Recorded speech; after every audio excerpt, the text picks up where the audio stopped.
Donc, vous allez voir la tension du chargeur. AC, quand vous voyez AC comme ça veut dire que c'est la tension qui sort du chargeur.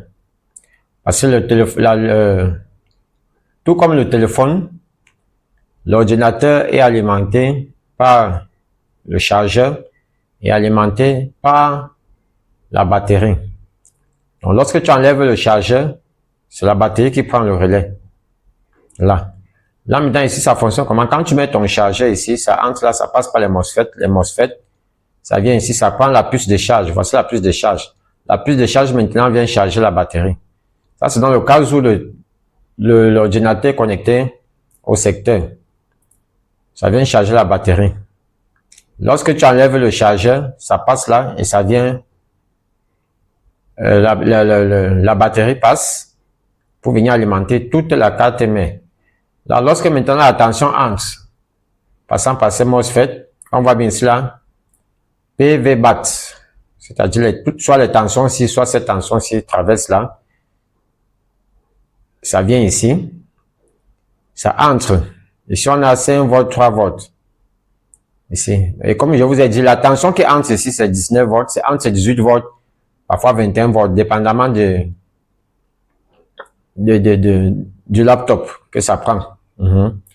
Et là, comme vous voyez, dès que le chargeur, la tension entre, ça vient là, ça, voici tous les compartiments. Ici on a 5 volts 3. Je vous ai dit que la tension qui alimente les étages qui suivent, ce sont les basses tensions. C'est pour ça que tu vois ici, 5 volts, on a 3 volts. On appelle ici là la puce 5 volts 3 volts. Elle est importante. Donc, lorsque la tension de 19 volts entre là, c'est la puce qui réduit ça en 5 volts 3 volts pour aller alimenter d'autres circuits en avant. Oui. Donc, ici, on a V-Core ici. La tension qui alimente, je pense, le processeur. Hein. Ici, on a encore, là, on a V-Core GPU, la carte graphique. Donc, en fait, tout ça déjà, c'est déjà l'ordinateur, la carte mère de l'ordinateur, qui va alimenter, que ce soit la carte graphique, alimenter la RAM, alimenter le processeur, alimenter la carte graphique, comme j'ai dit, alimenter le port Wi-Fi, alimenter les ports USB, qu'on met souvent parfois pour charger nos téléphones. Donc, c'est un peu comme ça que ça se passe. Donc, ça a tout le téléphone, voilà tout l'ordinateur ici, là, que vous voyez, toute la carte. La tension 19 volts entre, elle est réduite en 5 volts et en 3 volts. Donc, toutes les tensions qui fonctionnent, c'est en 5 volts, 3 volts pour alimenter les autres étages. D'autres, maintenant, sont encore réduits. Donc, lorsque le 5 volts et le 3 volts entrent, elles sont parfois réduites pour alimenter le processeur, pour alimenter la carte graphique, pour alimenter certains. Oui.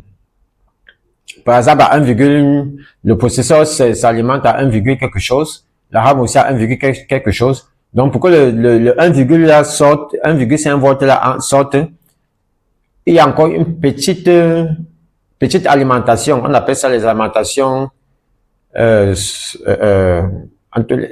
alimentations, je crois que c'est pour réduire la tension, oui. Donc, c'est un peu ça.